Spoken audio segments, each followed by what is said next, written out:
When you have 21 minutes to speak, 2 million years seems like a really long time. But evolutionarily, 2 million years is nothing. And yet in 2 million years, the human brain has nearly tripled in mass, going from the 1¼ pound brain of our ancestor here, habilis, to the almost 3-pound meatloaf that everybody here has between their ears. What is it about a big brain that nature was so eager for every one of us to have one? Well, it turns out when brains triple in size, they don't just get 3 times bigger, they gain new structures. And one of the main reasons that our brain got so big is because it got a new part called the frontal lobe, and particularly a part called the prefrontal cortex. Now, what does a prefrontal cortex do for you that should justify the entire architectural overhaul of the human skull in the blink of evolutionary time? Well, turns out the prefrontal cortex does lots of things, but one of the most important things it does is it is an experience simulator. You know, pilots practice in flight simulators so that they don't make real mistakes in planes. Human beings have this marvelous adaptation that they can actually have experiences in their heads before they try them out in real life. This is a trick that none of our ancestors could do, that no other animal can do quite like we can. It's a marvelous adaptation. It's up there with opposable thumbs and standing upright in language as one of the things that got our species out of the trees and into the shopping mall. Now, all of you have done this. I mean, you know, Ben & Jerry's doesn't have liver and onion ice cream, and it's not because they whipped some up, tried it, and went yuck. It's because without leaving your armchair, you can simulate that flavor and say yuck before you make it. Let's see how your experience simulators are working. Let's just run a quick diagnostic before I proceed with the rest of the talk. Here's 2 different futures that I invite you to contemplate, and you can try to simulate them and tell me which one you think you might prefer.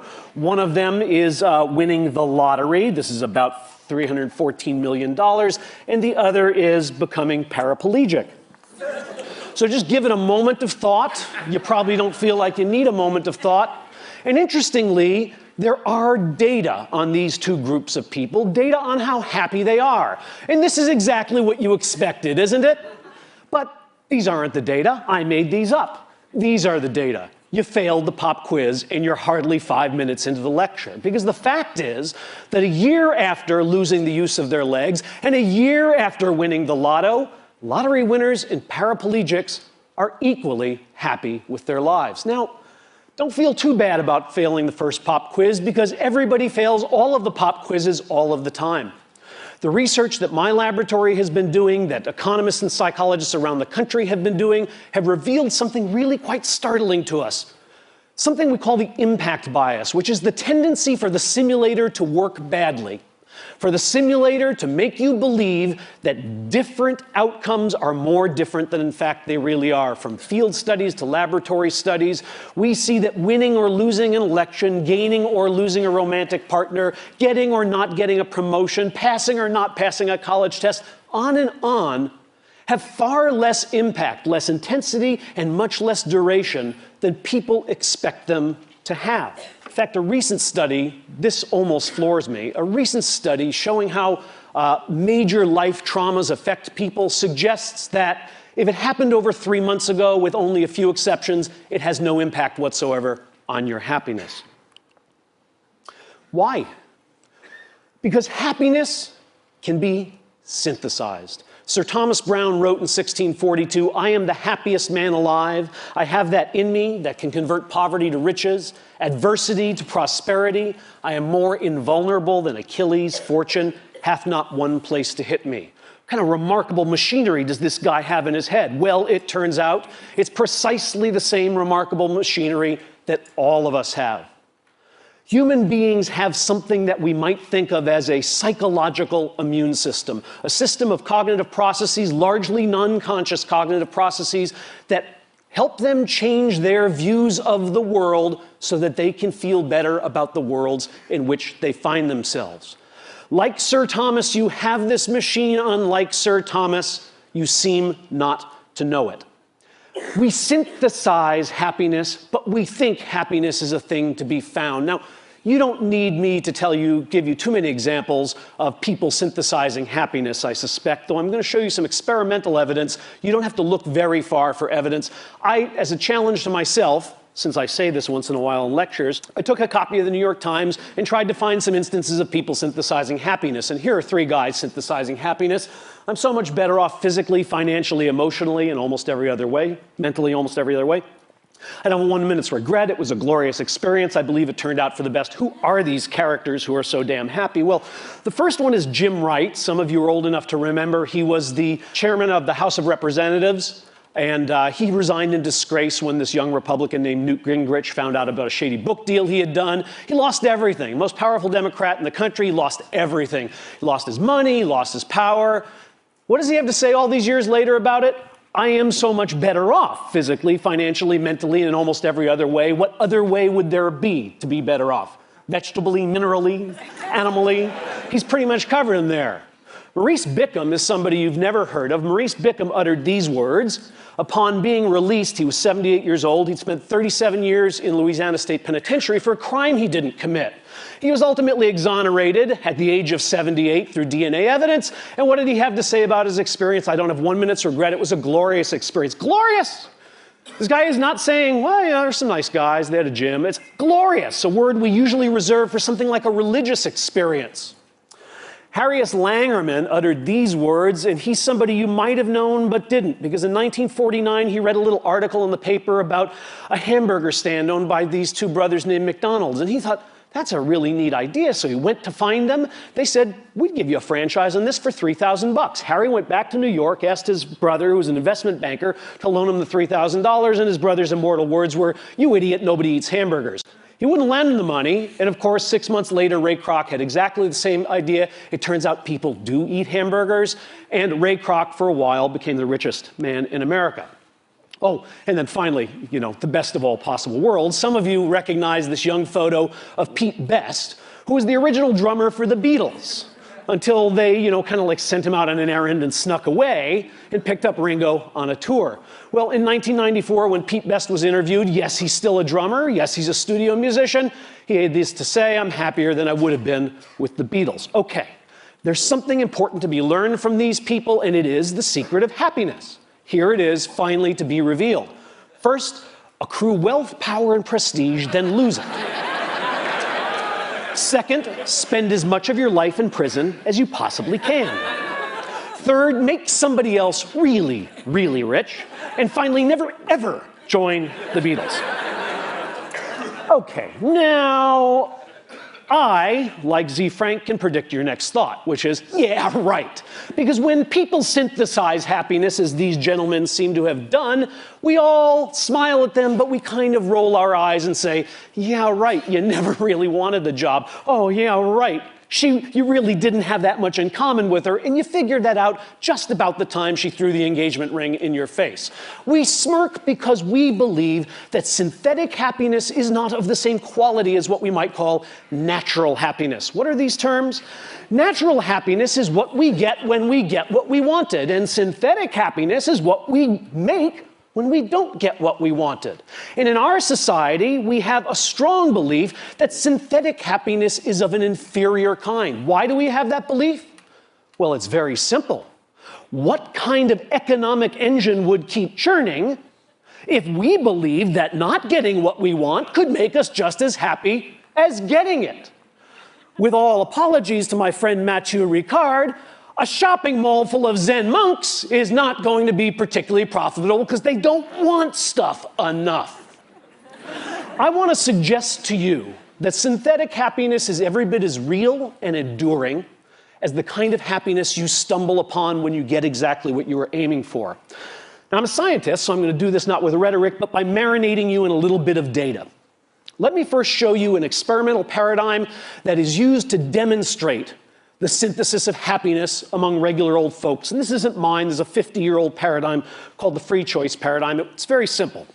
You bring in, say, 6 objects, and you ask a subject to rank them from the most to the least liked. In this case, because the experiment I'm going to tell you about uses them, these are Monet prints. So everybody can rank these Monet prints from the one they like the most to the one they like the least. Now we give you a choice. We happen to have some extra prints in the closet, and we're going to give you one as your prize to take home. We happen to have number 3 and number 4, we tell the subject. There's a bit of a difficult choice because neither one is preferred strongly to the other, but naturally people tend to pick number 3 because they liked it a little better than number 4. Sometime later, it could be 15 minutes, it could be 15 days, the same stimuli are put before the subject and the subject is asked to re-rank the stimuli. Tell us how much you like them now. What happens? Watch as happiness is synthesized. This is the result that has been replicated over and over again. You're watching happiness be synthesized. Would you like to see it again? Happiness. The one I got is really better than I thought. That other one I didn't get sucks. That's the synthesis of happiness. Now, what's the right response to that? Yeah, right. Now, here's the experiment we did, and I hope this is going to convince you that yeah, right was not the right response. We did this experiment with a group of patients who had anterograde amnesia. These are hospitalized patients. Most of them have Korsakoff syndrome, polyneurotic psychosis, that they drank way too much and they can't make new memories. Okay, they remember their childhood, but if you walk in and introduce yourself and then leave the room, when you come back, they don't know who you are. We took our Monet prints to the hospital, and we asked these patients to rank them from the one they liked the most to the one they liked the least. We then gave them the choice between number 3 and number 4. Like everybody else, they said, gee, thanks, doc, that's great. I could use a new print. I'll take number 3. We explained we would have number 3 mailed to them. We gathered up our materials, and we went out of the room and counted to a half hour. Back into the room. We say, hi, we're back. The patients, bless them, say, oh, doc, I'm sorry, I got a memory problem. That's why I'm here. If I've met you before, I don't remember. Really, Jim, you don't remember? I was just here with the Monet prints. Sorry, doc, I just don't have a clue. No problem, Jim. All I want you to do is rank these for me from the one you like the most to the one you like the least. What do? Well, let's first check and make sure they're really amnesic. We asked these amnesic patients to tell us which one they own, which one they chose last time, which one is theirs. And what we find is amnesic patients just guess. These are normal controls. If I did this with you, all of you would know which print you chose. But if I do this with amnesic patients, they don't have a clue. They can't pick their print out of a lineup. Here's what normal controls do. They synthesize happiness, right? This is the change in liking score, the change from the first time they ranked to the second time they ranked. Normal controls show, that was the magic I showed you. Now I'm showing it to you in graphical form. The one I own is better than I thought. The one I didn't own, the one I left behind, is not as good as I thought. Amnesics do exactly the same thing. Think about this result. These people like better the one they own, but they don't know they own it. Yeah, right is not the right response. What these people did when they synthesized happiness is they really, truly changed their affective, hedonic, aesthetic reactions to that poster. They're not just saying it because they own it, because they don't know they own it.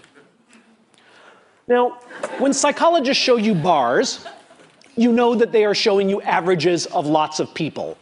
And yet, all of us have this psychological immune system, this capacity to synthesize happiness, but some of us do this trick better than others. And some situations allow anybody to do it more effectively than other situations do.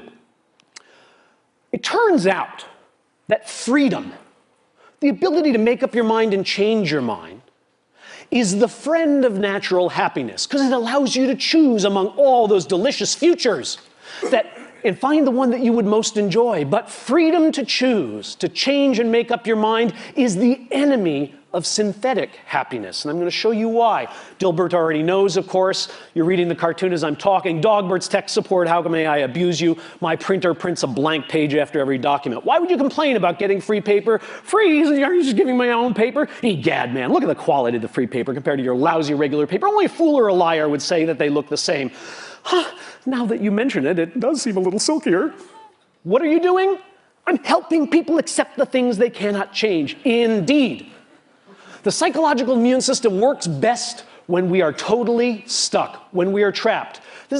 This is the difference between dating and marriage, right? I mean, you go out on a date with a guy and he picks his nose. You don't go out on another date. You're married to a guy and he picks his nose. Yeah, he has a heart of gold, don't touch the fruitcake, right? You find a way to be happy with what's happened.